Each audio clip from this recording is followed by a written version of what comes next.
Good morning, everybody. It's the 7th of July and the Johnson regime is collapsing in the United Kingdom. I've never seen anything like this in my life, with over 50 MPs who are in the government resigning and leaving their seats and stabbing Johnson in the back. Not that I have much sympathy for him, because he has presided over one of the most terrible regimes and administrations we've had in the United Kingdom in my lifetime. First of all, he got elected promising to get Brexit done, but he didn't do it properly, and he left all kinds of problems there for the future, essentially splitting our country in two down the Irish Sea, with Northern Ireland staying in the single market and the customs union, having to obey all of the regulations of the European Union to do with trade, which means that the rest of Great Britain has to effectively obey some of those regulations in order to continue trade with Northern Ireland. And we didn't get control of our fishing waters either. He pretty much gave them away in perpetuity. Then we had the whole lockdown situation, and instead of doing what Sweden did, Sweden getting it right for once, it usually does everything wrong, but during the lockdown, they didn't actually lock down their country like most other countries were doing. So we had 2 years of appalling decay of the economy, of businesses, of children's education, of mental health, of health services in general, as the NHS was focused on just dealing with COVID, which was a virus. Well, COVID is the sort of suite of symptoms that they say you get from SARS-CoV-2, the same symptoms that you can get from the flu and a number of other viruses. But anyway, that's another story. But the NHS was focused totally on SARS-CoV-2 and then failed, of course, to help people with cancer and heart disease and normal operations that needed to be done.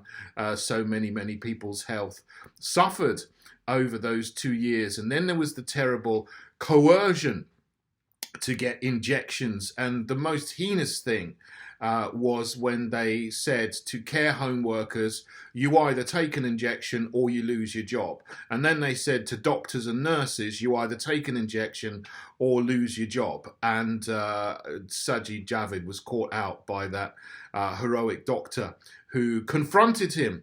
And then they soon had to pull back on that. But they wouldn't have done without massive public pressure. And I'm so proud to have stood with hundreds of thousands of people who went out protesting every month on the streets of London and around the country to say we will not comply with lockdowns, with masks, with coerced injections, with digital identity, with social credit system, with no job, no jab regulations, stood up for care home workers, stood up for the NHS 100,000, stood up against the fourth lockdown they were going to bring in at Christmas time at the end of last year, but they had to pull back from that because, as well as the huge demonstration that happened in December 2021, there was the whole Partygate revelations that came out at that time that showed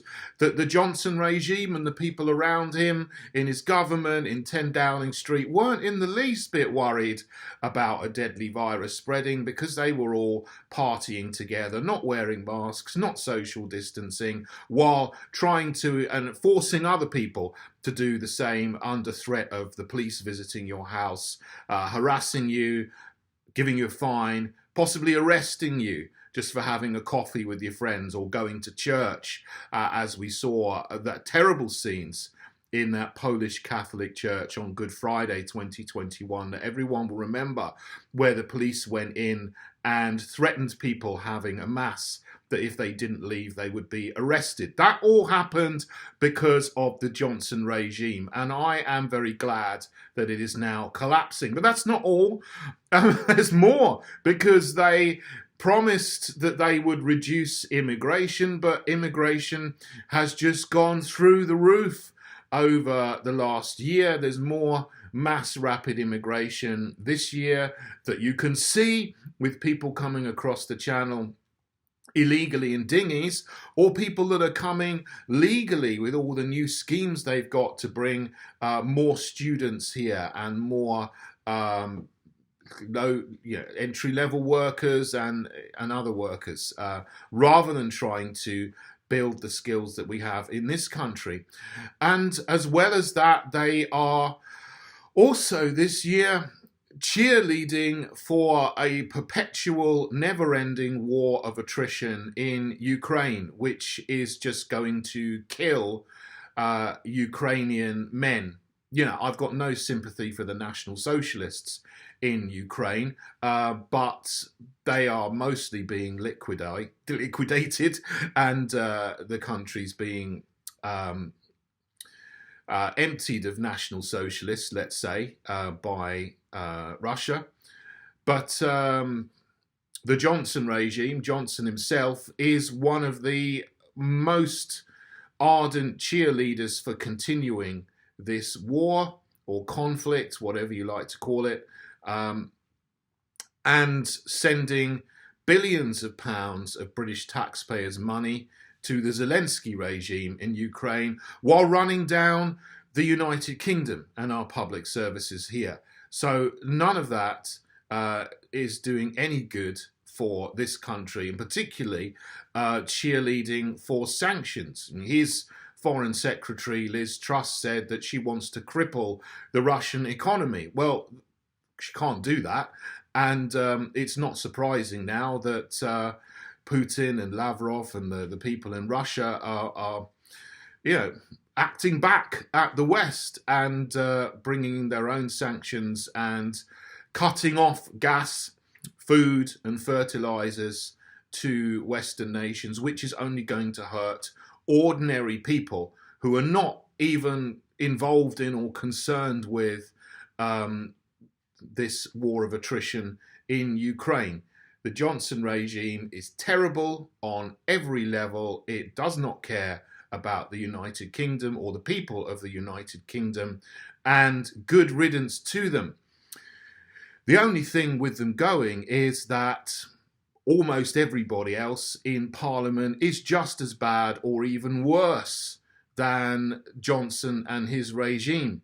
The other parties, Labour, Lib Dem, Green and SNP, are no different to the fake Conservative Party. They're all the same. They're all following this crazy net zero climate agenda, which is another thing that is going to cause energy insecurity and is causing massive hikes in the price of energy, whether it's to our homes or whether it's at the petrol pump, because they are insisting on using energy which is inefficient and non-continuous and actually quite destructive to the environment. They're using farmland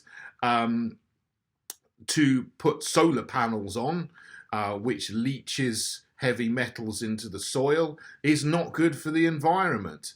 Closing down coal power stations and then taking wood from primary forests in America, cutting them down, turning them into wood chips, shipping them across the Atlantic to be burned in drats, so essentially burning wood instead of coal to get the same amount of energy, is more destructive to the environment than if you carried on using coal. And this is happening on the fake Conservatives' watch, but supported by all of the other parties in Parliament as well. So we need a change. We are ready with some candidates in the Heritage Party to stand if there is a general election. And, you know, by the end of today, things might have moved on entirely from what I'm saying now. I mean, I'm making this, it's 9:30 in the morning on the 7th of July, but you might watch this in the evening or on the 8th of July the next day, and the situation may have completely changed. I mean, Johnson may have resigned by then. We may have a caretaker prime minister, or he may not have resigned and he may have just go, right, well, stuff it. I'm going to call a general election and try to get a mandate from the British people again to carry on as Prime Minister. If that happens, I think that Conservative, the fake Conservative Party, will collapse, and good.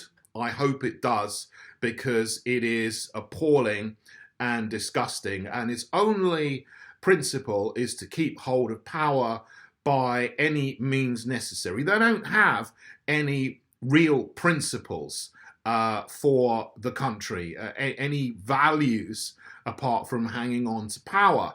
And they'll blow with the wind, but they will, of course, implement the agendas of the people that give them money. And the people that give them money are often attached to the World Economic Forum, Big Pharma, the military-industrial complex, big property developers who make a lot of money from knocking down historic buildings and then turning the space into ugly 20, 30-story blocks of flats, or building on farmland which should be left to grow crops, and again building huge blocks of flats to make money. And they love mass immigration because that keeps the demand for new hideous pod homes high. But they don't care about our country, our countryside, and our towns and our cities, of course. We do in the Heritage Party, which is why I started the Heritage Party a couple of years ago now, and we launched in September 2020. And so, as I was saying just a couple of minutes ago, we have some candidates to stand in various places around the country, but we need more people to join us, to get involved, to be members, to help leafleting and campaigning, but also to stand as candidates as well, so we can stand everywhere and give everybody the chance to vote for somebody who represents proper common sense principles and values, traditional, real conservative, socially conservative values, not the principles, the non-principles of the fake Conservative Party. So we'll restore our nation, first of all, by being financially responsible so that we don't ruin the economy. We'll go back to traditional family values. We'll get rid of all this net zero nonsense and become self-sufficient in energy.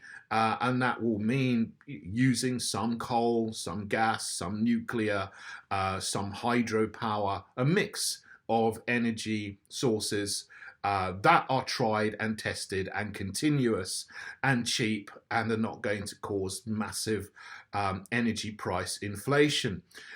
We will get Brexit done properly and finish off the unfinished business to do with Northern Ireland and getting our fishing waters back, and we will control our borders properly, and that will go hand in hand with promoting self-sufficiency in skills for young British people, more apprenticeships, more technical training, etc., rather than trying to steal the highly trained people from other countries, which is not good for us, it's not good for them either.